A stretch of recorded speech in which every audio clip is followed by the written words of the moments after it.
begin to prepare for teachings, of course, I attune with the master. And I asked the master as I was starting to think ahead to this Sunday, and I said, okay, what's our topic? And I heard back, I don't know yet. And I share that with you because I thought to myself that truly, as above, so below.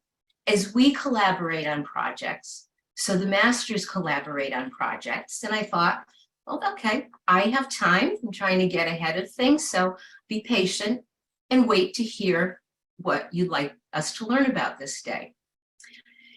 And I went about my business, and it wasn't very long, maybe a few days, which is typically how I am prompted to bring things to our congregation. I began to get this drip of density and destiny and destiny and density. So I knew that our teaching today had to take form around that. But the words would drop into my head in such a way that I actually had to pause and focus on the word that was there at the moment and what thought it was meant to bring to me. And of course, the realization came, right, that density impacts the timeline and our ability to achieve our destiny. Even so, today's teaching did not manifest in the way that my mortal mind anticipated, which is another reason we have to be very attuned to the voice of the masters and the promptings, because today's teaching would have been very different if I went down my own path instead of listening to the prompting of the master. So what comes to your own mind? Bump these words off one another. Their letters are identical, but their definitions distinct and impactful. So as you play them off one another, what comes into your mind? So our teaching today, as we get right into the meat of it, comes from volume 21, numbers 24 and 25 from our beloved cyclopedia, Elohim of the Fifth Ray. Now we're going to focus on predominantly on dictation number 25, but for a little bit of background, it starts in number 24, where Cyclopeia is taking the light bearers in the congregation on a journey to view the conditions of the world. So they're elevated into a higher vibration so that they can see these things from a higher perspective. And he says to the congregation in number 24, I am Cyclopeia of the all-seeing eye of God, and I hold you now in the whiteness and purity of your God design from the heart of the great central sun. I will accept no lesser image. I will accept no lesser design. Further in the dictation, he says to the congregation, I am Cyclopeia. I am Cyclopeia. I am Cyclopeia, the all-seeing eye of God, holding in the perfection of my eye, the light of the very beautiful image of salvation and deliverance for every one of you. There is in me no darkness, for I represent the cosmic mind of God, the holding of the immaculate concept for humanity for each life stream, and the power of infinite freedom in concentric rings of light pouring out its mighty pulsations to the world and bringing the advent of cosmic deliverance as the Sun of Righteousness does rise with healing in its wings. So now we shift to the main focus of our teaching in number 25, where Cyclopeia addresses again the congregation and says to them, let me say to you then that the power of infinite light is everywhere manifest. And as you gaze upon the awful conditions of the world, and as you gaze upon the struggles, the class struggles between peoples and those who incite mankind to riot, understand that the immaculate concept is the God-given panacea whereby you will be able to assuage all human grief and wipe away all tears from human eyes and consciousness because God is. Oh, precious and beloved ones, as you gaze upon the world scene, as you see the snow-capped mountains of the world and the vast plains, as you see the little houses lit by lamps and electric power, as you see the various sources of illumination, and realize that in the hearts of men everywhere, there are fragments of cosmic fires burning from far-off worlds. Understand that communion is flowing from far-off worlds, that communion is bringing about a descent of loveliness, skeins of golden thread that seek to weave the fabric of a golden age, where the golden rule is followed, where men understand the meaning of this: do unto others as you would they should do unto you. When these conditions are brought about, and industry and service cause the looms of life to hum with cosmic industry, when there is born the recognition of the culture of the soul in mankind, that at that moment, the concepts of the great silent watcher will be externalized, and I, in my own consciousness, can say of my work, it is finished. Father, into thy hands I commend my being. For you will have finished the perfect work which God began, which I have held for the earth and her evolutions from the beginning. You will understand why he created the all-seeing eye as the principle of his own immaculate design, holding then not a vision of good and evil, but a vision of the tree of life in the midst of the garden thereof. What is the word that has gone forth from the beginning? O logos, O logos, O logoi, O logos, O logoi, O logos, O logoi. Thus you have heard the spirit of infinite mercy pleading for the planetary body.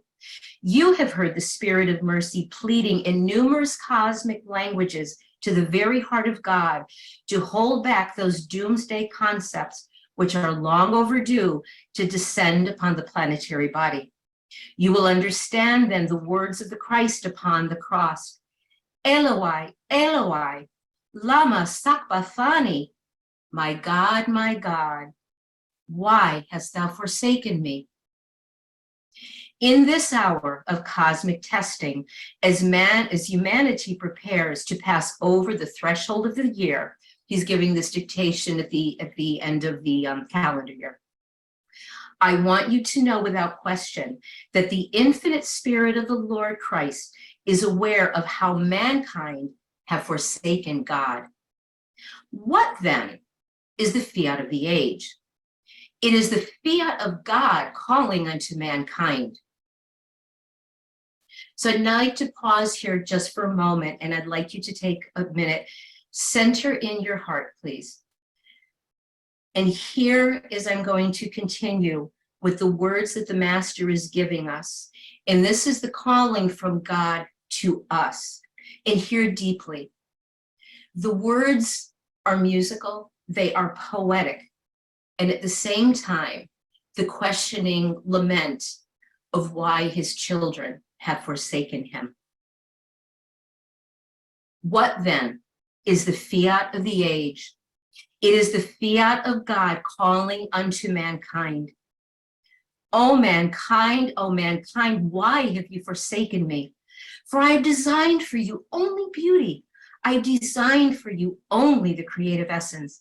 I have designed for you only bodies of indestructible energy.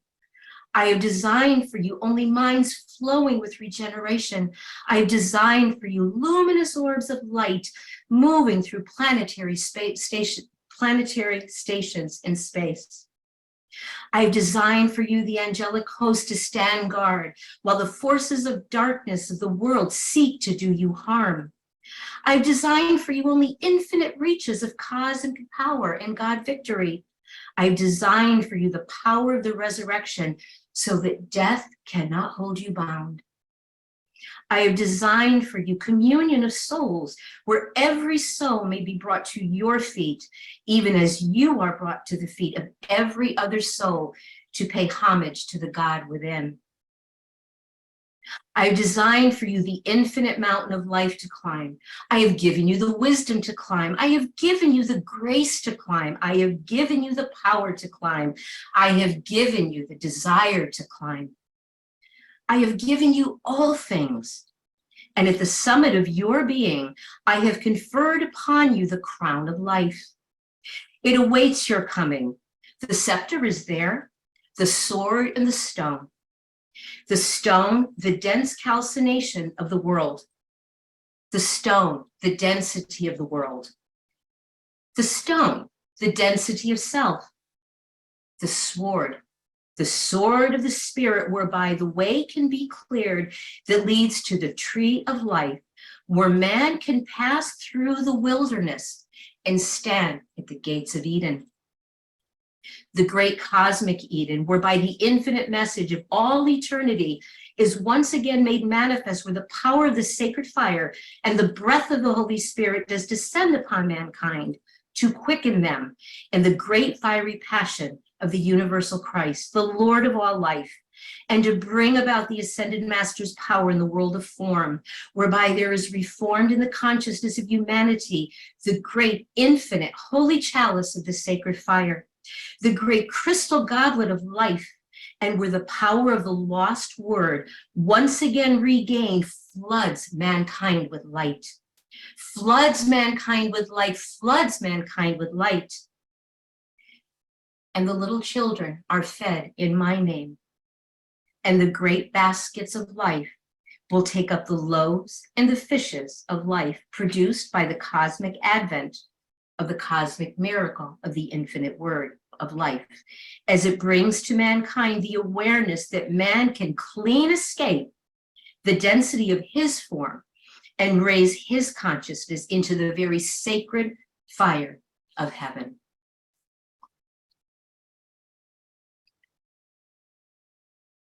Now, having heard those words, what have they stirred in you?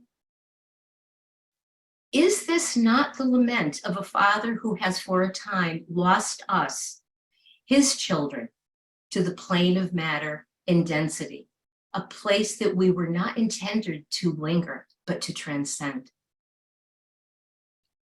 And let us come back now to the words on density. The stone, the dense calcination of the world. The stone, the density of the world. The stone, the density of self.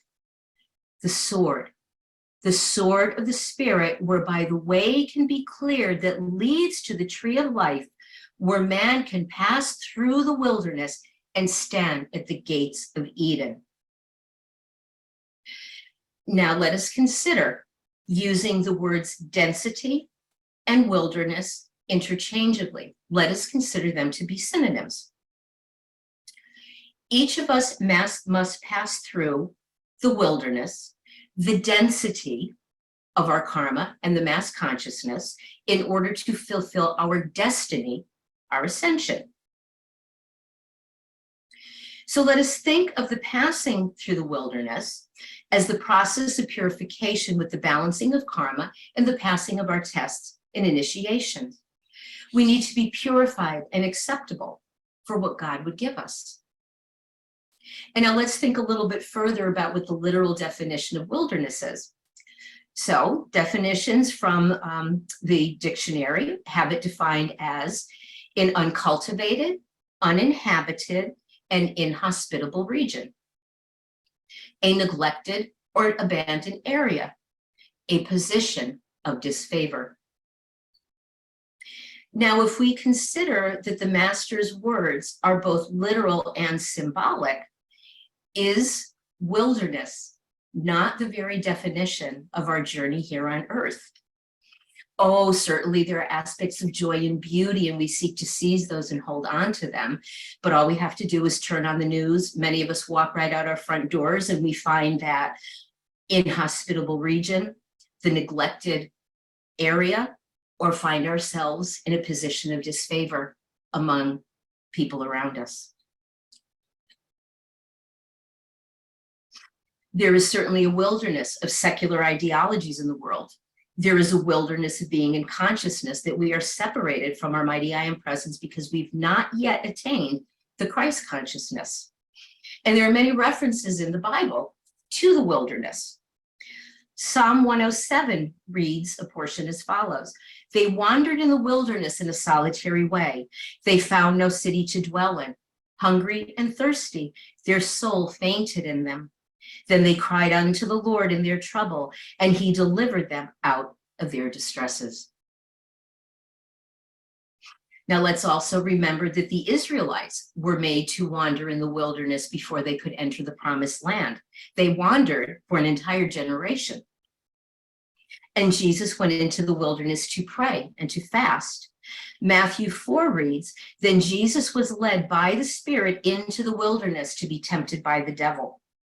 Now, aren't we subject to temptations of the devil every day in the wilderness of earth?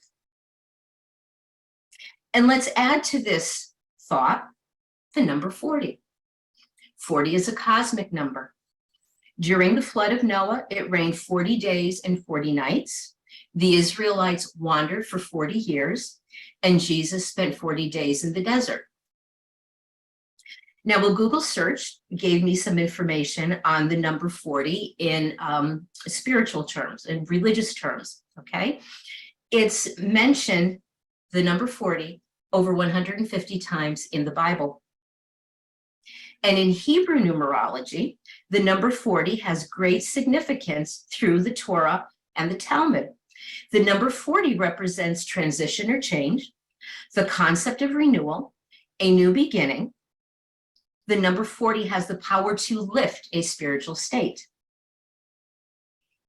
In other biblical references, the number 40 is a number of combat, examination, ordeal, and suffering. It is a symbol of trial. Now, again, doesn't this speak to our karma and our tests and our initiations? In mainstream numerology, the vibration of 40 indicates we are ready to build our higher consciousness. It holds the vibration to create and to attain. Now, these are just a few examples that I share with you here. And now let us take from the number 40, the number 4.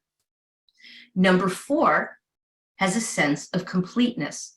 It also symbolizes readiness to build our own higher consciousness and refers to the 4 levels of consciousness. Now think of that in terms of our 4 lower bodies.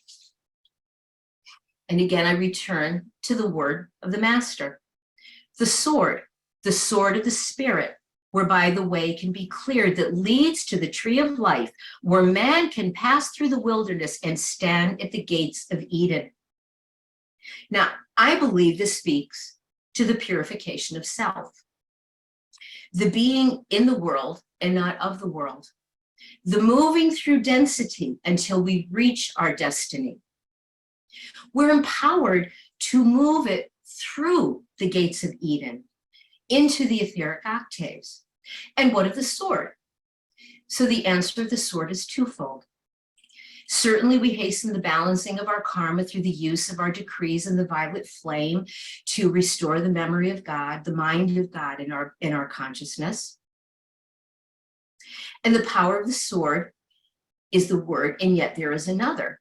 It's an initiation that gives us understanding of the references to the sword and the stone. And this comes from our beloved Jesus. In volume 30, number 18, Jesus says, some have not believed when I said, I come not to send peace, but a sword. Throughout the ages, beloved, I have loaned my sword to special initiates. The well-known legend of Arthur pulling the sword from the stone derives from an initiation of Maitreya's mystery school. Blessed hearts, the time did indeed come when I did tell the disciples to take the sword.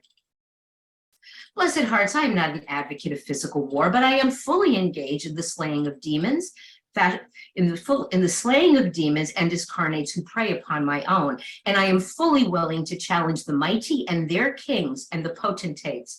I am alive forevermore. Therefore, seek the initiation of the sword and understand that it is a rod of sacred fire fashioned by the Divine Mother out of your own sacred life force, rising from the base chakra to the third eye. Therefore, beloved, the sword that is taken from the stone of matter is a spiritual fire. Legend would have it that it is a magic sword. Beloved, the spiritual fire does dissolve on contact, all unlike itself. Now I return to the words of Cyclopeia and continue. Unite in love. Unite in light and illumination. Unite in the power of God unto salvation and free yourselves from division, sensuality, confusion, and darkness. And understand that the Lord thy God is he who has commanded, they shall not hurt or destroy in all my holy mountain. For I am the Lord thy God that shall bring thee out of bondage. O beloved ones, hold the immaculate concept. Hold the vision Cyclopeia has brought to you tonight. For without vision, people perish. Without vision, the earth shall fade away. Without vision, there is oblivion. With vision, there is fire of perception, perfection, direction, consummate life made manifest by the power of the infinite word. Every hour that sound forth its cosmic tone, that every error is wiped out by light, and light's direction manifest, manifest, manifest, and producing the miracle of eternal perfection in every life stream. So what is vision? So as I was preparing and hearing our master, the word vision for me, I've had a little bit of an aha moment. So when I think of vision and the direction the masters give us about vision, it's to envision what we want life to be, what we want to manifest, and to envision beauty and peace and brotherhood and harmony. And certainly that is very true. It's very, very true.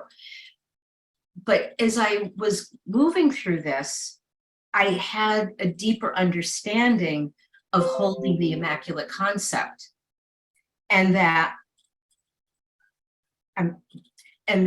to hold the immaculate concept is to have that vision, to be focused on our third eye, and to be able to hold that vision. So it's not only seeing what we want to precipitate, right, what we want to manifest, but is to be able to actually hold the immaculate concept for everything around us, because without holding that immaculate concept, there is no vision. The people perish and the earth cannot continue.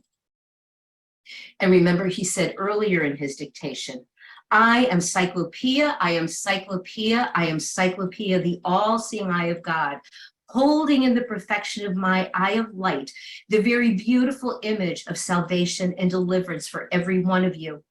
There is in me no darkness, for I represent the cosmic mind of God, holding the immaculate concept for humanity, for each life stream, and the power of infinite freedom in concentric rings of light, pouring out its mighty pulsations to the world and bringing the advent of cosmic deliverance as the sun of righteousness does rise with healing in its wings. And he said, again, coming back to more of his words, you will understand why he created the all-seeing eye as the principle of his own immaculate design, holding then not a vision of good and evil, but a vision of the tree of life in the midst of the garden thereof.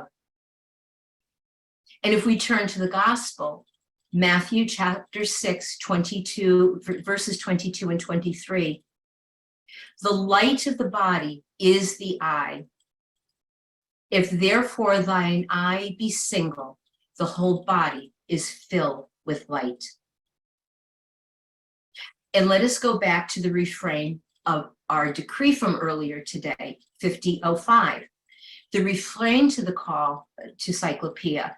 I am beholding all mine. I is single as I call. Raise me now and set me free, thy holy image now to be.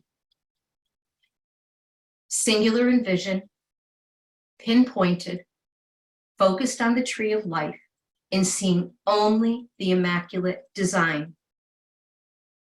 Unless while wielding our sword, the sword of the word, we hold the immaculate concept for the earth and especially for ourselves, We have to hold this for ourselves as well. That's the starting point. How will we ever climb? If we do not hold ourselves as the immaculate beings that we were created as, how will we ever be able to pass Maitreya's test of the sword that Jesus speaks of? So it's like the washing of a vessel. And actually I brought visual aids today, and this didn't even come to me until early this morning as I was getting ready. Okay. I really enjoy on how right up and into a teaching the master is whispering. So let us consider this. This is you. This is a beautiful crystal chalice. It's clean and it's perfect. This is how you were created. And now here we are in the world of form, right? And what have we put into this beautiful chalice? We put in density. Oh, camera isn't cooperating. Okay, so we have this mucky stuff from the world that we put in our chalice. The chalice is clean, but we have put grime into it. So through our decrees and our ascent, we empty, we clear the density from our chalice, from our immaculately designed chalice. We wipe it clean. Okay. And again, the chalice was never tainted. The chalice has always been pure. The issue is we put garbage into the chalice. Now we clean the chalice, and once the chalice is clean and we move the debris, then God can pour forth his living waters into us.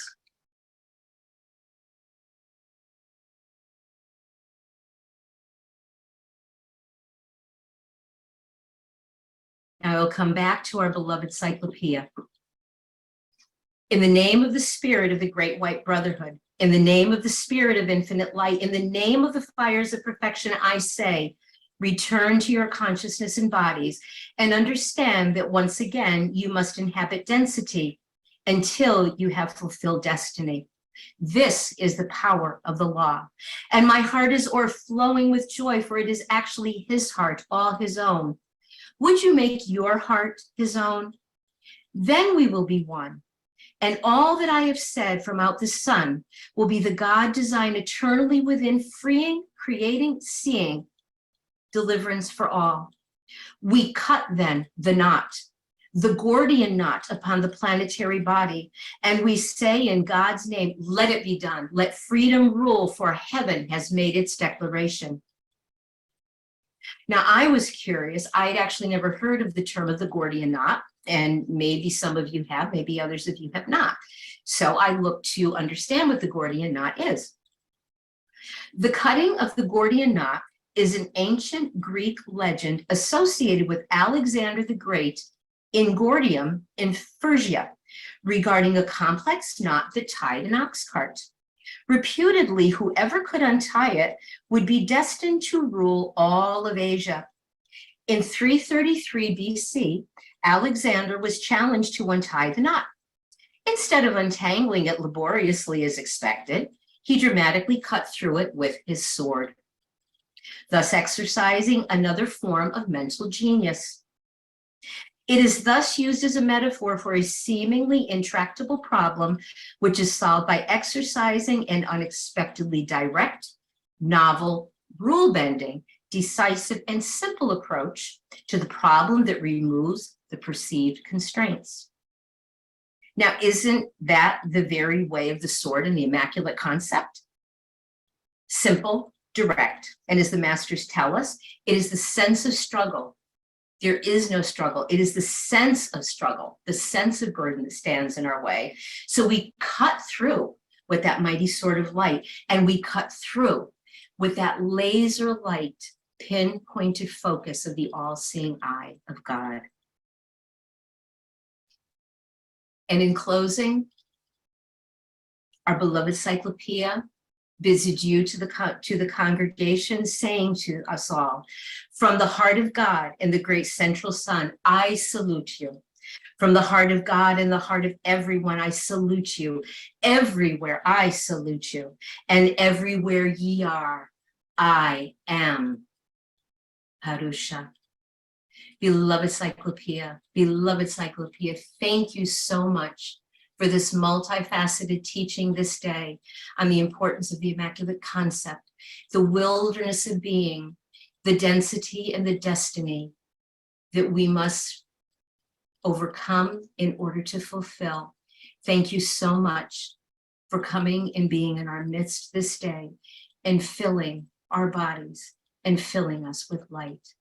Amen.